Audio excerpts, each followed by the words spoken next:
Okay, so today we're going to talk about John Rawls, and he was born in 1921 in Baltimore, Maryland, and that's the city of Baltimore right there. He was born into a wealthy family. His father was a very prominent lawyer at the time, and because of this he was given opportunities to go to like further schooling later on in his life. At a young age he got sick twice, and both times his siblings contracted the diseases and died, but he survived. And those were monumental parts of his childhood as he lived through it, but his siblings were dying, so he talked about that later in his life. It was a very important part of his life. Because of the wealth that his family had, he attended Kent School in Connecticut. After going to school in Baltimore for a little bit, he went to Kent for his high school years. From there he went to Princeton University.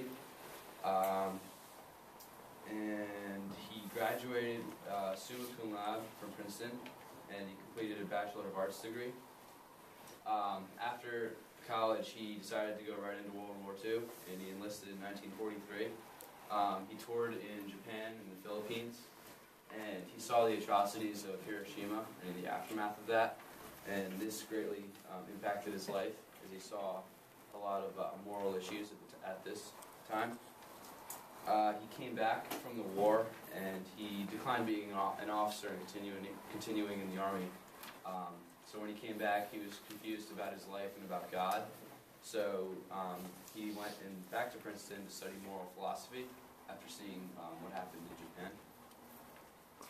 In 1949, he married Margaret Fox, and they had a very long and lasting relationship with each other. And in 1950, he received a PhD from Princeton in moral philosophy.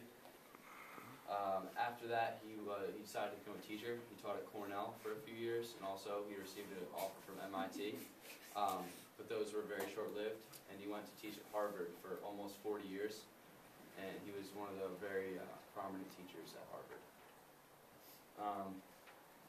In 20 years into being a teacher, he completed a book called the Magnus Opus, A Theory of Justice. He did this in 1971.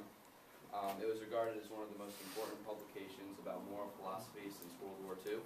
This was one of the great works of his life.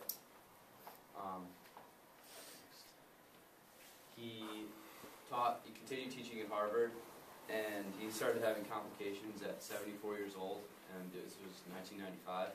He had a series of strokes which impeded his teaching abilities and also his ability to write. He did, however, complete the law of peoples in this time, even though he was not at 100%. And just before his death in 2002, he completed the Justice as Fairness, a restatement, which was a response to all the criticism that he received for writing his first book, the Magnus Opus. And in 2002, he died from natural causes. Okay, so basically, Rawls included a lot of the 5 main points of philosophy in his teachings, and the first is metaphysics. Like Aiden said, Rawls was born into a really religious family, so God was important, but that all kind of changed after he went to the war. After seeing the aftermath of Hiroshima and all those people dying in World War II, that totally changed his whole idea and perspective of God, and it kind of went away from his life. So after that, he ended up studying moral philosophy at Princeton due to his traumatic experience in the war. But because of the war, metaphysics really didn't play too much of a role in his philosophy. Rawls, the second part is axiology, and it's broken into 2 sections. Aesthetics is the first one, and that's kind of like art, basically basing your philosophy through meditation on arts and creating art. But again, this never really had a big influence in his philosophy. And the second part to axiology is ethics. And even though he was not very faithful, he still had a lot of ethical teachings in his philosophy, which mainly focused around government. he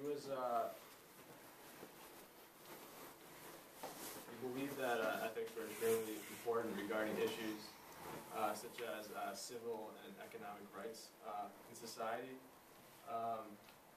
So, I mean, even though it was important to his philosophy, it really wasn't what his philosophy was centered around.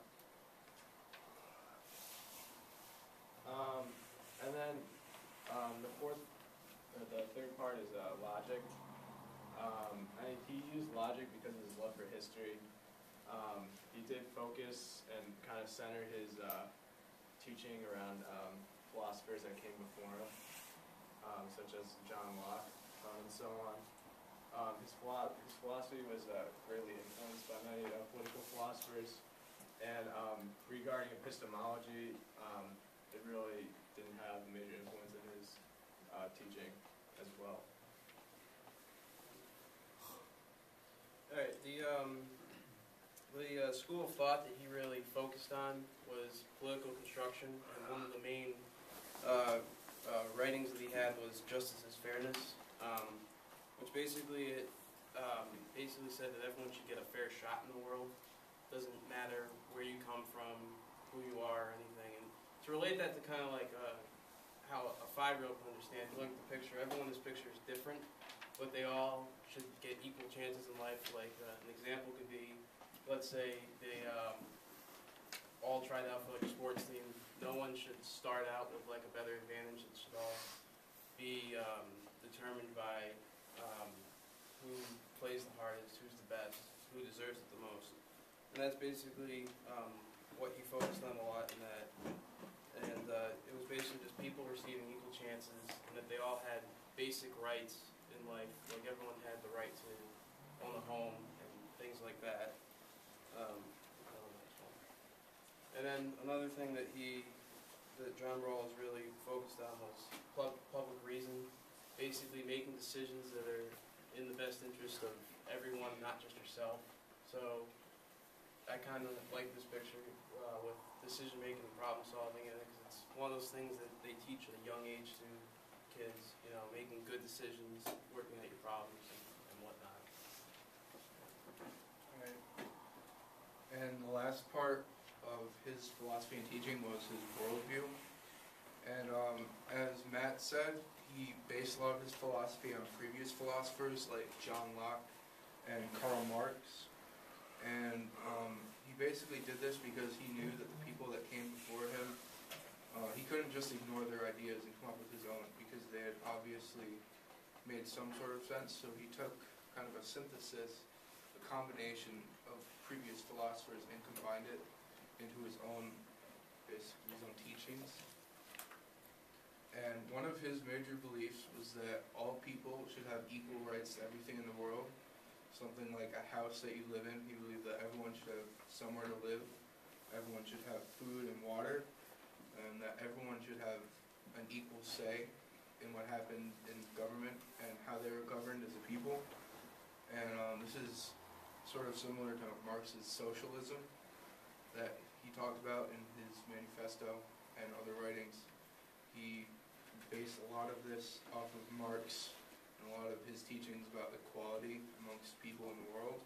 And he believed, he had a vision that if the whole world were to accept his philosophy, that there would be no more jealousy between peoples, no matter what part of the world they came from, what color they were, etc.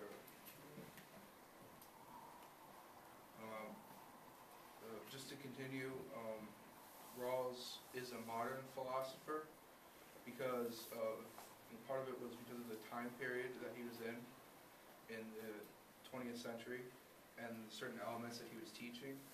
He believed that a powerful and well-controlled government benefits society as a whole, because that way the people have direction, and if people have direction, they don't have to focus as much on making individual decisions, and their quality of life would be greater. And he wanted everyone to have the basic needs, but he also wanted everyone to have things above the basic needs. And he said that the rich had less of a place in his society because they took all of the luxuries away from the people that had next to none. And he believed that they should be distributed amongst each other.